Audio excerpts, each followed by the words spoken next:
సాహిత్యం ఏంటంటే యాక్చువల్గా ప్రతి గొప్పవాళ్ళు వీరి నరసింహారావు అయితే అమెరికా ప్రెసిడెంట్స్ ఇంకో ఎవరు తీసుకున్నారో వాళ్ళు ఇండైరెక్ట్గా రచయితలు అవుతారు.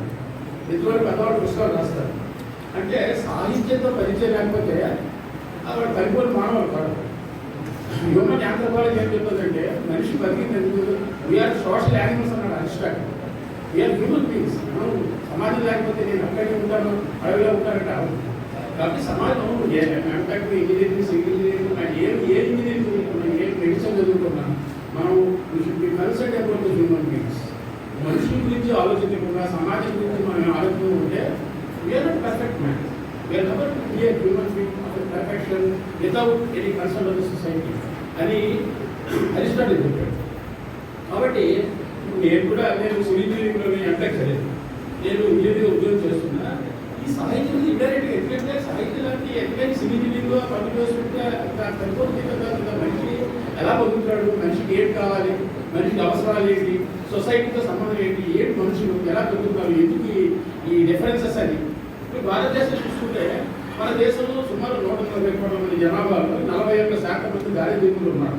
మనం 71% చదువుకోలేదు, 29% చదువుకోలేదు.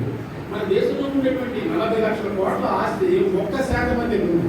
మిగతా 99% మంది ఈ 139 కోట్ల మంది దగ్గర ఉంది. అంటే ఎంత వ్యత్యాసం ఉంది.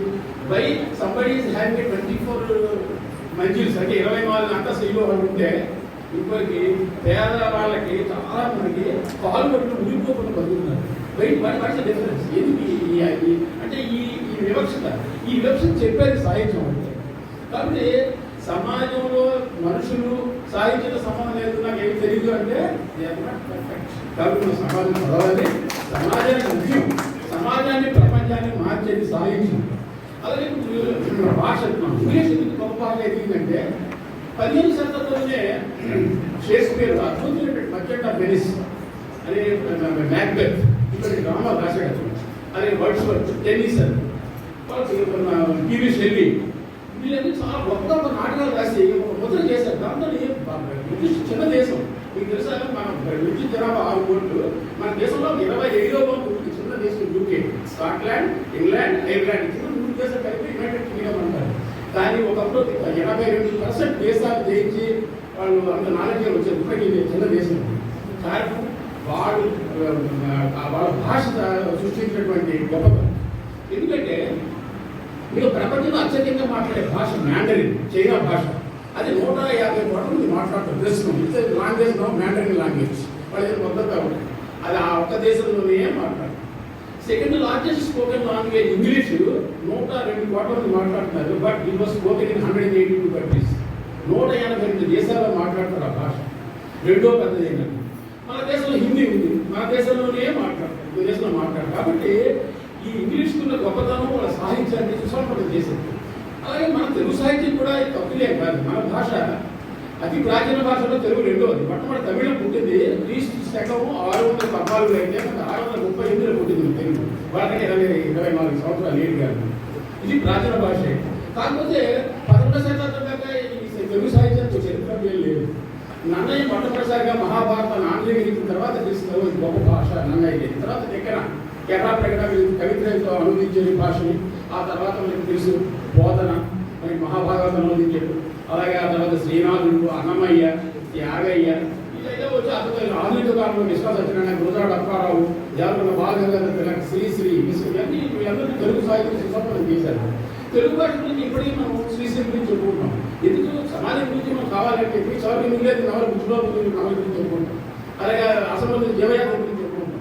విశ్వాస సత్యనారాయణ వేయిపడ గురించి చెప్పుకుంటాం. ఎందుకంటే 33 చరిత్ర కూడా మీకు వేయిపడ తెలుస్తుంది. ఎలా ఉంది మన ఆంధ్ర రాష్ట్రంలో 33 సంస్కృతి ఏంటి, ఎలాంటి కులాలు ఏంటి, ఏంటి వర్ణాలు ఏంటి, ఎందుకు సమాజం ఎందుకు వెనకబడింది.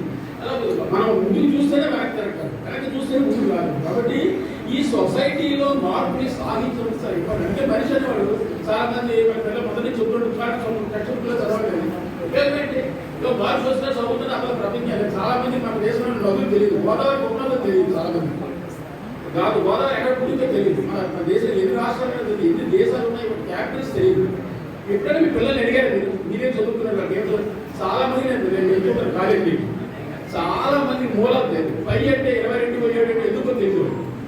ఇటువంటి చదువు చదువుతున్నాం మనం. కేవలం చెప్పేస్తారు 22/7 ఎందుకు వచ్చిందంటే 22/7 చెప్పారు మా మాస్టర్ అదే అనుకుంటున్నారు.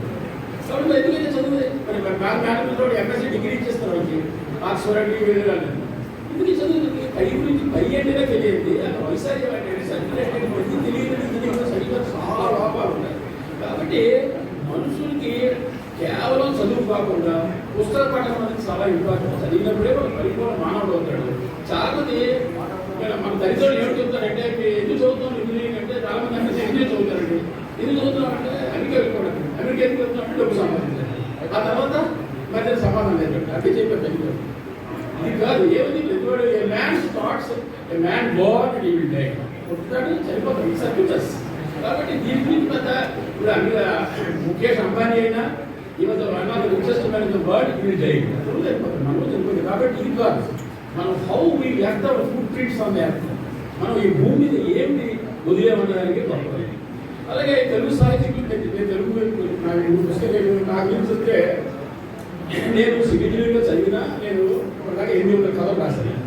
అలాగే 50 నవలు రాశాను. అది చాలా కథల వ్యాసాలు హిందీలో కూడా నా వ్యాసాలు ఎప్పుడూ చూడదు. తెలుగు భాష చిన్న అభిమానం ఉంది. తెలుగుగా మనం తెలుగు వాళ్ళం కాబట్టి. ఎందుకంటే ఇప్పుడు చూసినప్పుడు మనకి ఆల్మోస్ట్ శ్రీకృష్ణ దేవరాయ టైంలో ఉండే పెద్దలు రాసినటువంటి అడజతి భూమి సూర్యుడు అంబర